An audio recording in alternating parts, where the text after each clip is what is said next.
Welcome to the Software Process and Measurement Cast number 832. I'm Tom Cagley, your host. Today, this is a late summer, early fall rerun. In July 2019, SPaMCAST 550 premiered.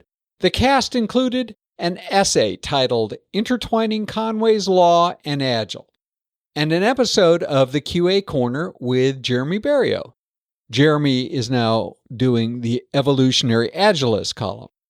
Jeremy discussed the differences between test engineers and testers. The two topics are favorites of mine, Conway's Law and testing. So while I'm hiking and camping, I would like to reshare the core content of SPaMCAST 550 with you. All 18 years of content from the podcast are available at www.spamcast.net. We will be back next week with new programming. And remember, while you're listening to this, you can go out and buy a copy of Mastering Work Intake and conquer your problem, and we all have one, with poor work intake. It's our dirty little secret. Simply put, if you don't control work intake, it controls you.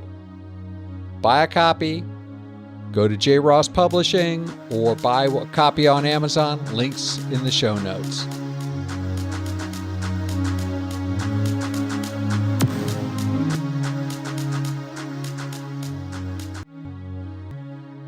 Intertwining Conway's Law in Agile. Conway's Law trains a spotlight on how an organization's structure impacts the product they ship. The law states that the structure of a software product will mimic the structure of the organization that produces the software. It can, and of course has been said, that you are shipping the org structure. 3 common organizational structures are useful to show the different influences on the resultant product. 1. Functional, organized by role or functions.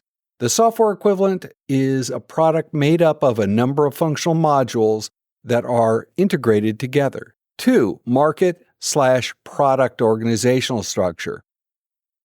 They group people in a manner that follows the product's value chain. The structure is less modular and focused on reducing handoff and boundaries. Matrix organizational structure, which is a hybrid of functional and market organization. People are drawn from functional silos and organized into a temporary team to deliver or enhance a product. Products from a matrix organization are a mixture of modular and flow-based approaches. Leaders use functional and matrix organization structures to maximize organizational efficiency and cost efficiency.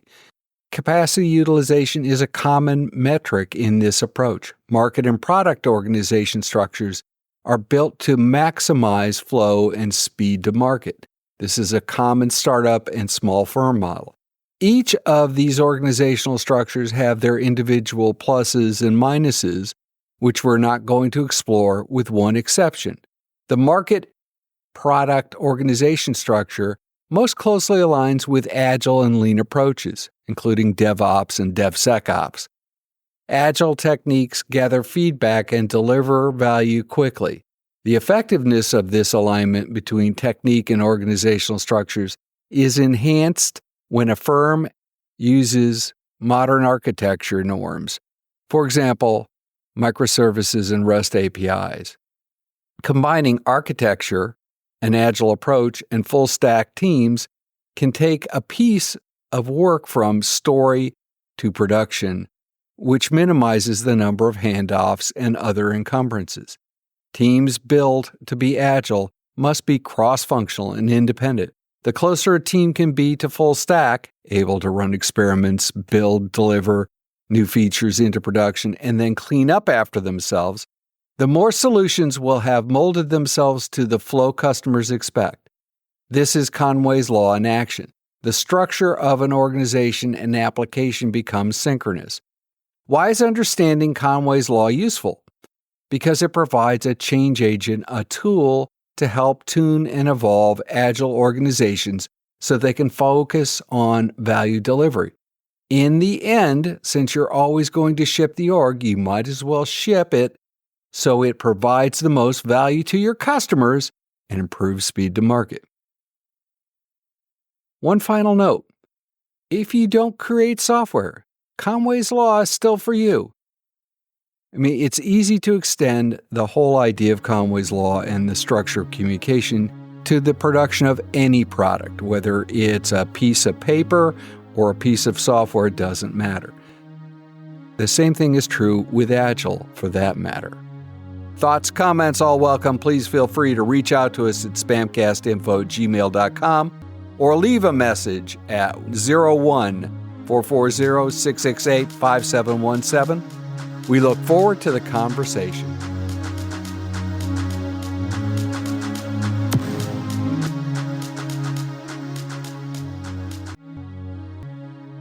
Jeremy Barrio, welcome to the Software Process and Measurement Cast with your wonderful QA Corner. It's glad to be here. Jeremy, as usual, I look forward to our conversation. Let's tackle today the whole idea of test engineers versus a more common term that's undifferentiated, testers. Okay, so the main definition is, like, from a tester perspective, is basically anyone that doesn't use any sort of like kind of automation tools to execute their work. And then the test engineer is more, they're doing the same thing. They are testing the software, they are testing an application, or they're testing the architecture or whatever they want to test. But they're using more tools and scripts and different languages possibly to get what they need to get done tested, and also to make it more from an automated perspective to save time and help with code coverage. So why is this such a stark distinction? I think most organizations that I've been involved with recently do make this sort of stark distinction. And many times when they use the word tester, I'm going to use a phrase that probably will draw condemnation. But when they talk testers, they're talking, even when people turn their back and they'll do air quotes and say manual testers. Why is there such a stark distinction between testers and test engineers? I think part of it is just based on perception. Because as they come in and as you look at between testers and test engineers, or again, we'll go air quotes, manual testers, is most individuals outside of QA, when they are working within software development, those are the individuals that they see first. Those are the ones that, okay, these are the guys that are writing the test cases, they're going to test it. And it probably also falls back more to old waterfall ways back 20 some odd years ago, 15 years ago, or depending if you're still doing it now. Last week, in that they don't, like, those are the first individuals to say, and then when you hear automation, it's like, ooh, shiny tool and new skill set, in that they have to script and they have to code, and they relate those individuals more to developers, and they kind of put them at a different light and not tie everyone together, saying that they're on the same team, they're doing the same thing, they're testing the same thing, they're just doing it in a different fashion. And I think a lot of some organizations now are starting to see that, where they want to make those testers use more automation tools and get more tools in there, or at least the proper tools in there, so that they can automate their stuff faster. And especially in an agile environment, you want to be able to automate your test cases, or as many of your test cases as possible, as soon as possible, so that you can add it to the test bed and then do that continuous integration in testing. If the distinction is so stark and it's so important to move toward the idea of having the ability not only to understand the nuances of testing, because that's not an easy thing. I think we're both certified testers. So I think we all understand that there's a lot of theory and a lot of understanding that's required just to be and I'm again air quoting the word tester. Why do people then get so worried about stepping over the boundary and saying, you know what, to be a good tester, I need to understand some ability to script. I need to understand some ability to manipulate a tool to actually do my job. I think with that, everyone that I've met over the past few years have that mindset. Is like, oh, I want to do some more automation. I want to use a different tool. And within my team that I work with now, like they say the same thing. I want to say that, and I say that because I want to make their lives easier. I want to make everyone's lives easier. That's in the end of how we should go. Like, there's no reason to stay an extra 4 or 5 hours a day to test something when, if done right and done effectively, you can create a nice little script and tool to go ahead. Now, does that mean they have to learn how to write in Selenium or in Cucumber, or I don't believe it's called QTP anymore? There's automation tools up the wazoo out there. That doesn't mean they have to learn how to script like that. If they can, great. But there are other tools out there where they're not so much record and play, but they're more action based, and they kind of follow your actions, but you can still make your data more variable as you need it. But it writes the scripts in the background for you. So there's always ways to get around it. I think probably where we fall back, where some individuals say, "Oh, I don't know if I can do automation," is that there's the fear of the unknown. And I think that fear kind of gets people a little bit, "Oh, I don't want to get out of my comfort zone. Oh, I don't want to do this. I'm happy just doing. I can do tests fast. I don't need an automation tool. I can do tests fast. I can do like 15 tests a day." Great, you can do 15 tests a day. But if you write it in a script and you kind of learn how to use the tooling, yeah, you're going to have that slow learning curve. But at some point, very soon, you're going to be able to do 50 tests a day, not 15, or even more. Or you can write stuff up and you can have it run overnight. Who knows? And I think probably the kind of management might be in the same mindset. It's like, oh, I don't want to disrupt it too much, or I don't know. It's really interesting how people see it, because there's so many different variables on what people want to do within their teams. And I think one of the other things too that I know for sure, and actually this is one excuse I've heard a lot, was if we get their testers to learn how to do automation and they do more test cases and get stuff done faster, then basically you're going to work them out of work.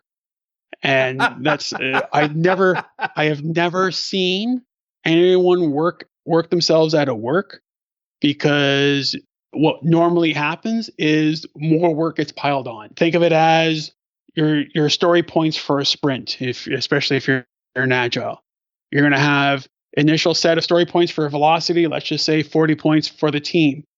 Well, as you progress and go along, that 40 points is going to turn into 60 points, is going to turn into maybe 80 points. You will plateau at some point, but it's going to increase over time, because now you're getting better at and more comfortable with doing the stories and getting the work done, working as a team, and you're actually getting more and more work coming in.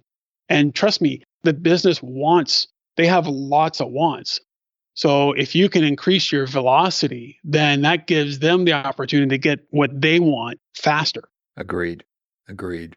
So Jeremy, test engineers, should anyone with the word test in their job title, should they be striving for that, or should they be fearing that? I think they should be striving for it.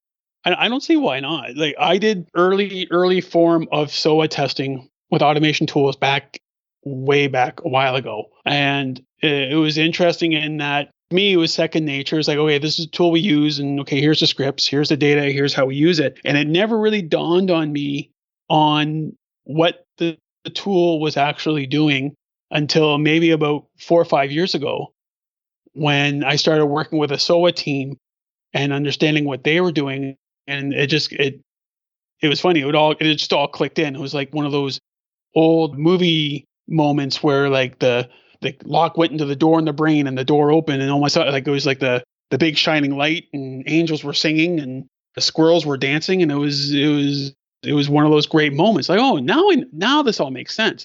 And I think they should strive to become those test engineers, to use more tooling, to become better at what they do, because it's just going to make their lives so much easier. I like those squirrels. Jeremy, if people wanted to debate this topic, wanted to call you out, wanted to have a discussion of this, how would they go about having that conversation with you?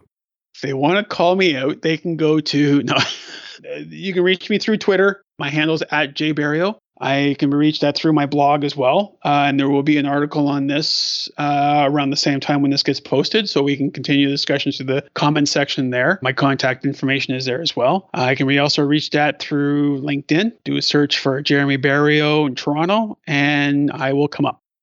Excellent.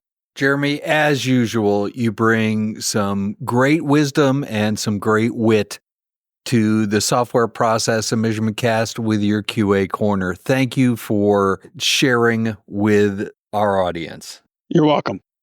The SPaMCAST 833 will feature our interview with Brian Vallelunga. Brian and I will discuss the importance of managing secrets. And this is not a James Bond reference. If process improvement is a never-ending journey, why do so many people ask, are we there yet?